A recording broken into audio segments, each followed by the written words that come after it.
Welcome to the Crimson Engine. My name is Rubidium. Are you a professional cinematographer or videographer? Do you make money making films? If so, Canon is giving away free cameras. Now that title isn't as clickbait as it may seem.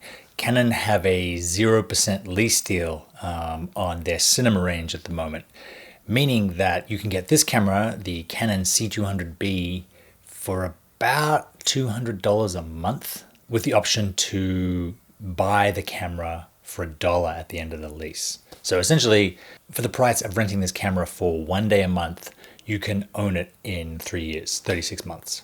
So if you're shooting professionally and you're either renting a camera to the people that you're shooting for, or you're renting your own camera to the people you're shooting for, you can get a free C200 and shoot on a camera like this and pay it back with the amount of money you'd make for just 1 day a month over the life of the lease, and then own the camera at the end of the lease, which is pretty crazy. And that, I think it's structured as a lease rather than a kind of payment plan, so that you can write off 100% of the lease, which is great. You can get this through a bunch of Canon retailers, not Amazon, unfortunately, Sammy's, Able Cine.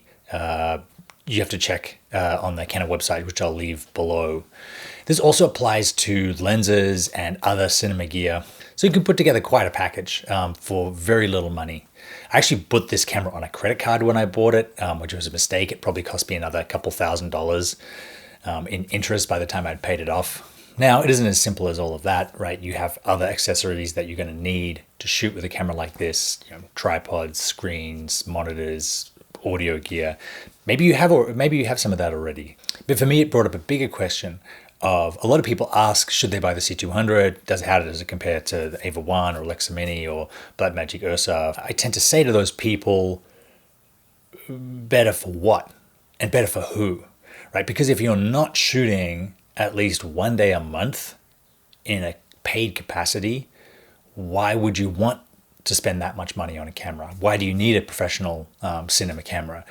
If you're just blogging, or if you're making your own personal films, or you just kind of want to get into video, there are plenty of DSLRs and Micro Four Thirds cameras out there that will let for $1,000 and a little bit more. The GH5 is great. The EOS R is a full frame 10-bit 4K C-Log camera that will also take great stills for you. So there's no need, unless you're actually working or plan to be working for a long period of time, to invest $8,000 plus into a digital cinema package. And if you are, then you can currently get one for free, pretty much for free, for 1 day a month. A couple of people have talked about how, camera manufacturers bring in these kind of deals when something else is coming out. Something else is definitely coming out soon. Might be the C300 Mark III, might be the C400. Will definitely be more expensive than this camera. It's certainly, I can't imagine it would be a C200 Mark II, since this camera is only 2 years old, and typically Canon refresh their cinema line every 5 years. I personally would really like a C700. I like shooting full frame video. I would love 5.6K RAW, but do I shoot often enough in that capacity that I could afford a $30,000 camera? No, I don't. I shoot in that capacity not even once a month, and so I will just continue to hire those. Would I like a whole set of the C&E primes? Absolutely. They're beautiful lenses. They would elevate my YouTube game significantly, but would I actually get the value out of them at this point in my career? No. I would have to be a DP shooting weekly to warrant spending $30,000 on a lens set. I'm happy with my Canon, my $350 Canon 50mm 1.4. So that is a little breakdown about the Canon 0% lease offer, and about who should really take advantage of it, and when to really invest in a cinema camera. Hope someone found that helpful out there, and I will see you next time.